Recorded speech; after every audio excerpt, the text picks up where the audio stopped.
अस्सलाम वालेकुम जी। मैं ज़िला ननकाना तहसील शाहकोट तो बोलता पिया। मेरा बच्चा 18 साल का फस्ट ईयर का स्टूडेंट ਉਹਦੇ ਦੋਸਤਾਂ ਨੇ ਉਹਨੂੰ ਕਤਲ ਕਰ ਦਿੱਤਾ। कतल करके रोड ते सट के चले गए तो रोड एक्सीडेंट बना दिता। मेरा बेटा रोड एक्सीडेंट नहीं मारिया गया, उन्होंने कतल किया गया। मेरी तुहाडे सामने हथ बन के अपील है, जिहड़ा जिहड़ा कोई वीडियो वेखदा तुहानू अल्लाह और अल्लाह के रसूल का वास्ता इनू शेयर करिया जे। वज़ीर आला मरीम नवाज तक ये मेरी वीडियो पहुँचनी चाहिए है।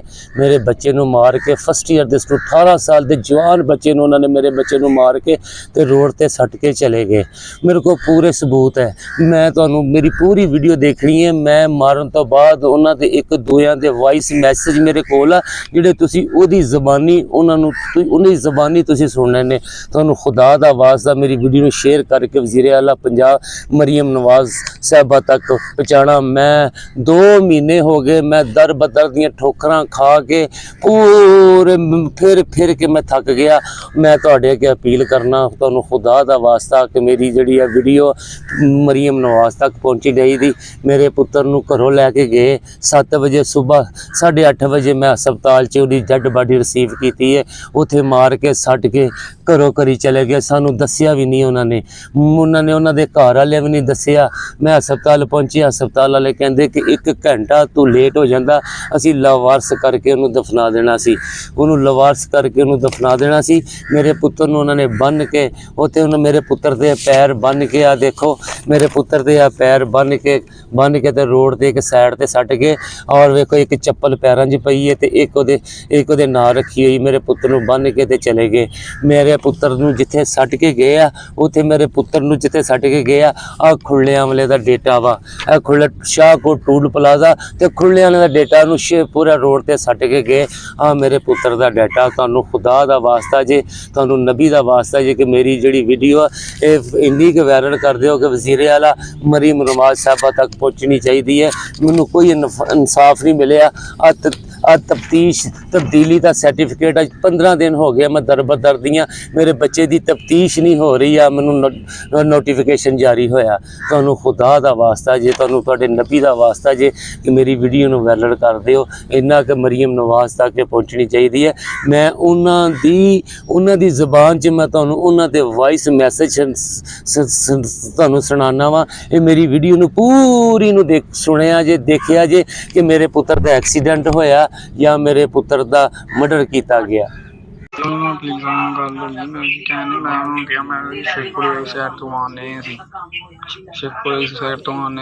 वाली साइड ते इधर बन्ने गड्डी कर ली, इधरों सानू गड्डी बची। ठीक है, तेने भी पूछन तू यही दसना, ठीक है ना। मेरे वास्ते वॉइस की सुन नहीं वॉइस ढिल्ली वाली साइड ते ही बची। बस बयान यही रखना वा, शिवपुरे आने से नईम का दोस्त से उन्होंने मिलन गए सी नईम। ठीक है, मैं उन्हें भी देखा नईम मोटरसाइकिल चलाते हुए पहले ही। ठीक है, मोटरसाइकिल भी अपनी भाने ली थोड़ी बहुती। ठीक है ना, मोटरसाइकिल ही भाने ली। मैं उन्होंने गया, मैं सानू छड़ के मुंडा चल गया ही दूसरा। ठीक है ना, तो तुम हाँ जी मैं चल गया, कोई मैं डर गया कोई वाधा घाटा ना हो जाए। ठीक है ना, मेरी बयान रखी, कुछ भी नहीं होने लगा तेनों, सत्ते ही खड़ा मैं भी तेरे नाल ही हाँ।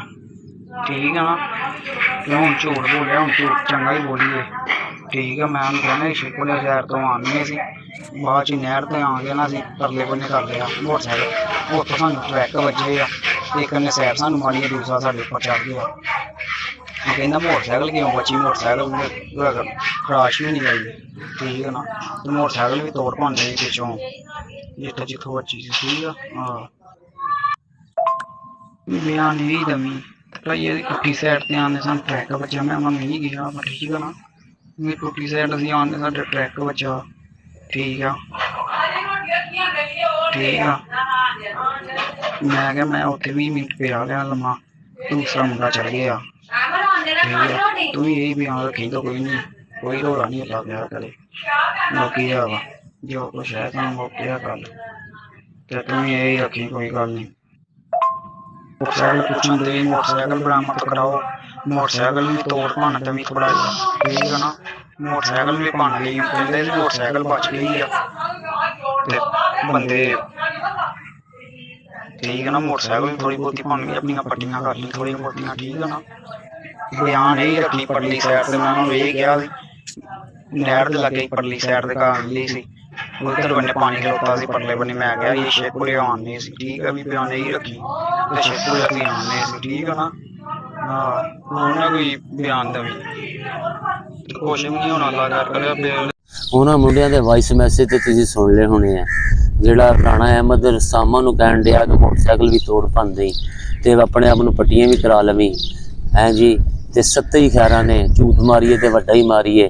ਕਵੀ ਅਸੀਂ ਰੋਂਗ ਸਾਈਡ ਤੋਂ ਆਉਣ ਡੇ ਸਾਂ ਤੇ ਪਿੱਛੋਂ ਟਰੱਕ ਬੈਠਾ, ਪਿੱਛੋਂ ਕਿਹੜਾ ਟਰੱਕ ਆ ਗਿਆ, ਜਾਂ ਰੋਂਗ ਸਾਈਡ ਤੋਂ ਪਿੱਛੋਂ ਕਿਹੜਾ ਟਰੱਕ ਆ ਗਿਆ ਹੈਂ ਜੀ। ਤੇ ਮੇਰੇ 7 ਬਿਆਨ ਉਹਨਾਂ ਨੇ ਪੁਲਿਸ ਵਾਲਿਆਂ ਨੂੰ ਬਦਲ ਦਿੱਤੇ, ਕਦੀ ਕਹਿੰਦੇ ਖੁਰਲਿਆਂ ਵਾਲਾ, ਕਦੀ ਕਹਿੰਦੇ ਫੈਸਲਾਬਾਦ ਖਾਣਾ ਖਾਣ ਗਏ ਸਾਂ, ਕਦੀ ਕਹਿੰਦੇ ਅਸੀਂ ਗਏ ਸਾਂ ਗੱਲੇ ਨਈਮ ਦਾ ਦੋਸਤ ਸੀ ਉਹਨੂੰ ਮਿਲਣ ਗਏ ਸਾਂ। ਮੇਰੇ ਪੁੱਤਰ ਦੀ ਆਖਰੀ ਲੋਕੇਸ਼ਨ ਨਲਿਆਂ ਵਾਲਾ ਪਿੰਡ ਚੱਕ ਝੁੰਬਰੇ ਕੋਲ ਫੋਨ ਦੀ ਉੱਥੇ ਦੀ ਮਿਲਦੀ ਪਈ ਹੈ। ਘਰੋਂ 7 ਵਜੇ ਲੈ ਕੇ ਗਏ ਆ, ਸਵੇਰ 8:30 ਵਜੇ ਡੈੱਡ ਬਾਡੀ ਮੈਂ ਘਰੋਂ 7 ਵਜੇ ਘਰੋਂ ਲੈ ਕੇ ਗਏ ਆ ਘਰੋਂ, ਤੇ ਸਵੇਰ 8:30 ਵਜੇ ਮੈਂ ਡੈੱਡ ਬਾਡੀ ਹਸਪਤਾਲ 'ਚ ਜਾ ਕੇ ਪਛਾਣੀ ਆਪਣੇ ਬੱਚੇ ਦੀ, ਦੱਸਿਆ ਹੀ ਨਹੀਂ ਐਕਸੀਡੈਂਟ ਹੋ ਗਿਆ।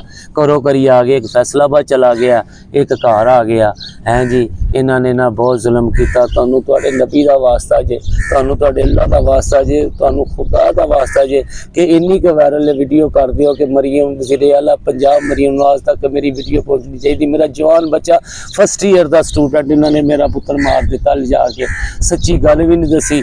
ਪੁਲਿਸ ਵਾਲਿਆਂ ਨੇ ਮਹਿਮਾਨ ਬਣਾ ਕੇ ਰੱਖਿਆ, ਉਹਨਾਂ ਦੇ ਪਰਚਾ ਦੇ ਦਿੱਤਾ, 101 ਦੇ ਪਰਚਾ ਦੇ ਦਿੱਤਾ, 320 ਦਾ ਇੱਕ ਤੇ 322 ਦਾ ਦੇ ਦਿੱਤਾ, ਤੇ ਮੇਰੇ ਕੋਲ ਉਹਨਾਂ ਨੇ ਪਰਚਾ ਆਪ ਹੀ ਲਿਖ ਕੇ ਤੇ ਆਪ ਹੀ ਉੱਤੇ ਮੇਰੇ ਕੋਲ ਸਾਈਨ ਕਰਾ ਲਏ। ਮੇਰੇ ਨਾਲ ਬੜੀ ਵੱਡੀ ਜ਼ਿਆਦਤੀ ਹੋਈ ਹੈ। ਤੁਹਾਨੂੰ ਖੁਦਾ ਦਾ ਵਾਸਤਾ ਜੇ ਮੇਰੀ ਮੇਰੀ ਵੀਡੀਓ ਨਾ ਇੰਨੀ ਕੁ ਵਾਇਰਲ ਕਰ ਦਿਓ ਕਿ ਮਰੀਮ ਨਵਾਜ਼ ਤੱਕ ਮੇਰਾ ਜਵਾਨ ਬੱਚਾ 2 ਮਹੀਨੇ ਹੋ ਗਏ, ਮੈਂ ਥੱਕ ਗਿਆ ਦੌੜ ਕੇ, ਮੇਰੀ ਕੋਈ ਵੀ ਨਹੀਂ ਸੁਣਦਾ ਪਿਆ। ਤੁਹਾਨੂੰ ਤੁਹਾਡੇ ਨਬੀ ਦਾ ਵਾਸਤਾ ਜੇ ਇਹ ਮੇਰੀ